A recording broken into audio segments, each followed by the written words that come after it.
Hello everyone, कैसे हैं आप सब। उम्मीद है सब स्वस्थ होंगे और अपना टाइम कहीं अच्छे से यूटिलाइज कर रहे होंगे। तो अभी हमारा सीडीपी का एक बहुत ही इंपॉर्टेंट टॉपिक चल रहा है जो कि है ग्रोथ एंड डेवलपमेंट। इसके ऊपर हम आपको 3 से 4 वीडियोस दे चुके हैं और ये हमारी अगली वीडियो है। पिछली वीडियो में हमने आपको डोमेन्स ऑफ डेवलपमेंट बताया था और आज की हमारी वीडियो का टॉपिक है प्रिंसिपल्स ऑफ डेवलपमेंट। ये एक बहुत ही इंपॉर्टेंट टॉपिक है, आइए इसको समझते हैं। यहाँ पर मैंने कुछ मेन प्रिंसिपल्स लिख रखे हैं, इनको अच्छे से डीपली समझते हैं। ये है प्रिंसिपल ऑफ कंटिन्यूअस डेवलपमेंट। ये मैं आपको पहली वीडियो से बताता आ रहा हूँ कि जो हमारा डेवलपमेंट है वो कंटिन्यूअस होता है, यानी कि जो हमारा डेवलपमेंट है वो कंसेप्शन टू डेथ होता है। ये बात मैं आपको हर वीडियो में बता रहा हूँ कि जो हमारा डेवलपमेंट है, जब से हम कंसीव होते हैं अपनी मदर की वोम में, तब से लेकर डेथ तक हमारा डेवलपमेंट नहीं रुकता है। दूसरा है कि यह है जो प्रिंसिपल ऑफ डेवलपमेंट जो हमारा काफ़ी इंपॉर्टेंट है। जो हमारा डेवलपमेंट है वो कोई रैंडम पैटर्न में नहीं होता, इसका एक स्पेसिफिक पैटर्न होता है कि पहले बच्चा चलने से पहले वो बैठना सीखेगा या फिर वो अपने घुटनों के बल चलना सीखेगा। वो डायरेक्ट दौड़ नहीं सकता है, वो भाग नहीं सकता। तो जो हमारा डेवलपमेंट है वो एक पैटर्न फॉलो करता है हमेशा। ये कभी ऐसा नहीं होगा कि भाई पहले तो रनिंग सीख ली उसके बाद बैठना सीख रहा है, ऐसा नहीं होगा कि पहले कोई मान लो कोई भी काम है आपका, उसकी वो पहली स्टेप पहले पूरा करेगा, फिर सेकंड स्टेप, फिर थर्ड स्टेप, ऐसे ही वो एक एक स्टेप करके किसी भी चीज़ में फिर अच्छे से दक्षता हासिल कर पाएगा। फिर आता है इंडिविजुअल डिफरेंस, यानी व्यक्तिगत भिन्नता। इसका ये मतलब है कि कोई भी जो इंसान है वो एक दूसरे से मतलब उनमें जो समानताएं हैं वो सब एक जैसे नहीं होते। सारे व्यक्ति यानी जितने भी बच्चे हैं, कोई भी इंसान है, वो सब एक दूसरे से अलग होते हैं। फिजिकली भी, मेंटली भी, जितने भी हमारे एस्पेक्ट हैं सब एक दूसरे से अलग होते हैं। तो हमें एज अ टीचर यह भी जरूर जानना चाहिए कि हर एक बच्चे का जो मेंटल एबिलिटी या फिजिकल एबिलिटी है वो अलग अलग होता है। तो हमें बच्चों के साथ पेशेंस से काम लेना चाहिए और अलग अलग टीचिंग मेथड्स यूज करने चाहिए ताकि हर एक बच्चा जो भी जिस लर्निंग स्टाइल का है वो उसकी जितनी भी जो प्रॉब्लम्स है वो केटर हो पाए। तो ये भी बात आप ध्यान रखना। जो हमारा चौथा है रेट इज नॉट यूनिफॉर्म। यह जरूरी नहीं है कि आपकी हर स्टेज में जो डेवलपमेंट की जो स्पीड है वो एक ही हो। मान लीजिए हम यहाँ पर फिजिकल डेवलपमेंट का उदाहरण लेते हैं। इन्फेंसी है, इन्फेंसी में जो हमारी ग्रोथ की रेट है वो सबसे फास्ट होती है। ये हमारा क्वेश्चन भी आता है कि in which stage the rate of growth is the highest. बहुत सारे बच्चे इसमें एडोलेसेंस लगाते हैं, उनको लगता है कि एडोलेसेंस में उस 4-5 साल के पीरियड में बच्चा 1-1.5 फुट हाइट निकाल लेता, वो बहुत ही ज़्यादा तेज स्पीड है। लेकिन क्या आपने कभी यह ध्यान से नोटिस किया है कि जब बच्चा पैदा होता है वो बस इतना सा होता है, मात्र इतना सा, 2-2.5 किलो वजन होता है किसी हेल्दी बच्चे में। लेकिन जब वो ही बच्चा 2 से 2.5 साल का हो जाता है, वही बढ़ के 2.5 फीट का हो जाता है, यानी कि कितनी जल्दी उसके अंदर ग्रोथ हुई है और उसका वेट भी कहीं 12-13 किलो हो जाता है। इसका मतलब है कि जो हमारा रेट ऑफ जो डेवलपमेंट है वो हर स्टेज में अलग होता है। लेटर चाइल्डहुड में और स्लो हो जाता है, अर्ली चाइल्डहुड में कंपैरेटिवली लेटर चाइल्डहुड के वो थोड़ा सा फास्ट होता है, लेकिन हर एक स्टेज में वो अलग अलग होता है, जो कि हम आगे जो वीडियो आएगी हमारी स्टेजेस ऑफ डेवलपमेंट उसमें और अच्छे से डीपली पढ़ेंगे। लेकिन अगर आपका यह क्वेश्चन आ जाए कि रेट ऑफ ग्रोथ सबसे हाईएस्ट किस में होती है, तो वो आपकी इन्फेंसी में होगी। ये पॉइंट बड़े ही ध्यान से देखना। Early development is more important than later development. क्या इसका ये मतलब है कि सिर्फ अर्ली डेवलपमेंट इंपॉर्टेंट है और बाद का डेवलपमेंट इंपॉर्टेंट नहीं है? जी नहीं, इसका ये मतलब नहीं है। डेवलपमेंट हमारा हर एक स्टेज, जो भी हमारी लाइफ की हर एक स्टेज है उसमें उतना ही इंपॉर्टेंट होता है। लेकिन जो अर्ली डेवलपमेंट है ना, वो लेटर चाइल्डहुड डेवलपमेंट के मुकाबले थोड़ा सा ज़्यादा इंपॉर्टेंट होता है। देखिए, जो हम प्राइमरी टीचर हैं, हमें क्यों इतनी मेहनत की ज़रूरत होती है बच्चों पे? क्योंकि बच्चा एक कच्चा घड़ा होता है, हमें उसे शेप देनी होती है। जो हम उसमें संस्कार या जितनी भी हम उसमें पर्सनैलिटी में जितने भी उसके बीज बोएंगे, वही आगे चलकर उसके later half of the life में वही उसकी पर्सनैलिटी में बाहर निखर कर आएंगे। इसका मतलब है कि जो हमारा जो छोटा बच्चा होता है उसका डेवलपमेंट हम जितनी बेहतर तरीके से करेंगे, उतनी ही बेहतर उस बच्चे की पर्सनैलिटी आगे आने वाली लाइफ में बनकर आएगी। देखिए, अभी जब मैं वीडियो एडिट करने बैठा तब मुझे पता लगा कि ये वीडियो आधे से ज़्यादा करप्ट है, तो ये पार्ट मेरे को दोबारा शूट करना पड़ रहा है। तो अभी हम अपने 6th पॉइंट की बात कर रहे थे जो कि है डोमेन्स आर इंटर रिलेटेड। इसका क्या मतलब है?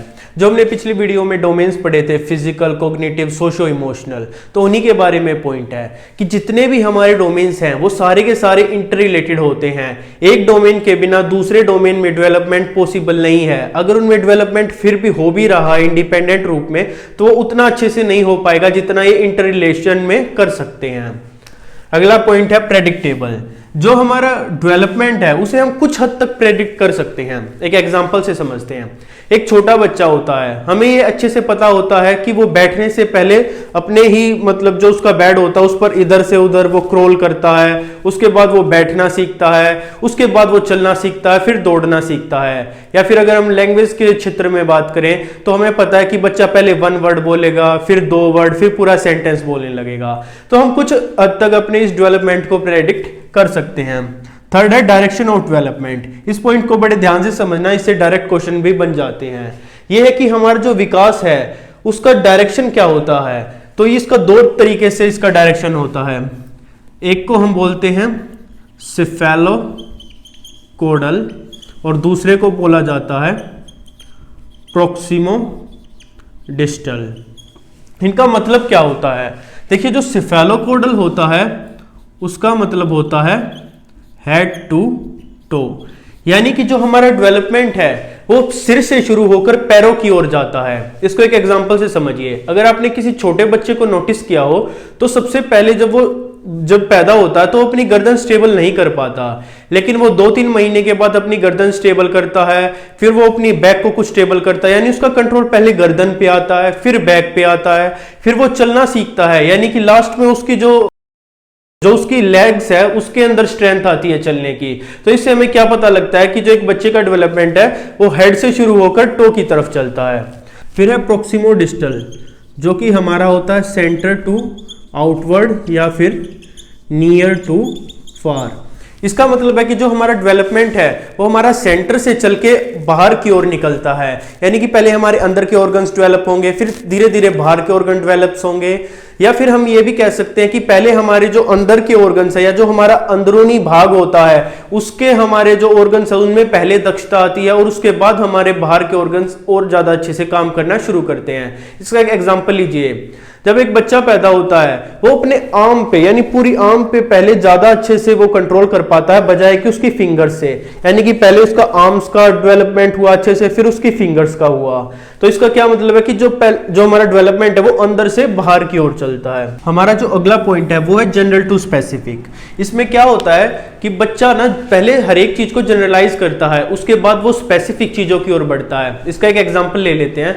जब एक छोटा बच्चा होता है, जब उसे भूख लगती है या फिर वो डर महसूस करता है तो वो रोना शुरू कर देता है, लेकिन जैसे जैसे वो बड़ा होता है वो अपने रिस्पॉन्स है वो स्पेसिफिक करने लगता है। जब उसे भूख लगती है तो वो कहता है मुझे भूख लगी है, या फिर जब उसे पानी की प्यास लगती है, वो जब छोटा बच्चा होता है वो कहता है मेरे को मम चाहिए, यानी वो अपने जो रिस्पॉन्स है वो स्पेसिफिक बनाता जाता है। पहले वो हर एक चीज के लिए 2 या 3 रिस्पॉन्स यूज करता है, लेकिन जैसे जैसे उसकी जरूरतें बढ़ती हैं वो हर एक चीज के लिए अलग अलग रिस्पॉन्स देना शुरू कर देता है। अगला पॉइंट है मैच्योरेशन इनटू लर्निंग। पहले इसका मतलब समझते हैं। मैच्योरेशन मैंने आपको पहली वीडियोस में ही बताया है कि मैच्योरेशन वह प्रक्रिया है जिसमें हमारी जेनेटिक इंफॉर्मेशन एक एक करके अनफोल्ड होती है कि आपकी हाइट कितनी जानी है या फिर कैसा आपका बॉडी स्ट्रक्चर होगा। वो जितनी भी इंफॉर्मेशन आपके डीएनए में स्टोर होती है वो जब एक एक करके अनफोल्ड करती है तो उसी चीज को हम मैच्योरेशन यानी परिपक्वता कहते हैं। तो मैच्योरेशन और जो लर्निंग का प्रोडक्ट है वही हमारा डेवलपमेंट होता है। इसको एक एग्जांपल से समझिए। मान लीजिए कि एक बच्चा है वो 9-10 महीने का हो चुका है। अब उसके जो टांगों की मसल्स है उसमें इतनी जान आ चुकी है कि वो चल सकता है। तो ये तो क्या होगा, ये तो हो गया हमारा मैच्योरेशन। लर्निंग क्या है? लर्निंग है हमारा एक्सपीरियंस, यानी कोई भी चीज हम सीख रहे हैं। यहां पर बच्चे ने मैच्योरेशन में चलना तो सीख लिया, लेकिन अब लर्निंग उसके काम में आएगी कि उसे कैसे चलना है, उसे तेज भागना है, उसे पीछे चलना है, उसे जंप करना है। ये सारी चीजें वो एक्सपीरियंस और लर्निंग के साथ सीखेगा। तो तभी कहा जाता है कि जो डेवलपमेंट है वो मैच्योरेशन और लर्निंग का प्रोडक्ट है। ये क्वेश्चन भी आता है, सीधा आ जाता है कि डेवलपमेंट इज, ऐसे लिख के आ जाएगा, वहां पे आ जाएगा maturation plus learning, maturation minus learning या वाइस वर्सा। लेकिन जो आपका करेक्ट ऑप्शन होगा वो होगा मैच्योरेशन इनटू लर्निंग। तो यहाँ पर हमने इस वीडियो में कुछ मेन प्रिंसिपल्स जान लिए हैं जो कि डेवलपमेंट का एक बहुत ही इंपॉर्टेंट टॉपिक है। अगली वीडियोस में हम आपको इसी टॉपिक से रिलेटेड और भी वीडियोस प्रोवाइड कराएंगे। तब तक के लिए धन्यवाद।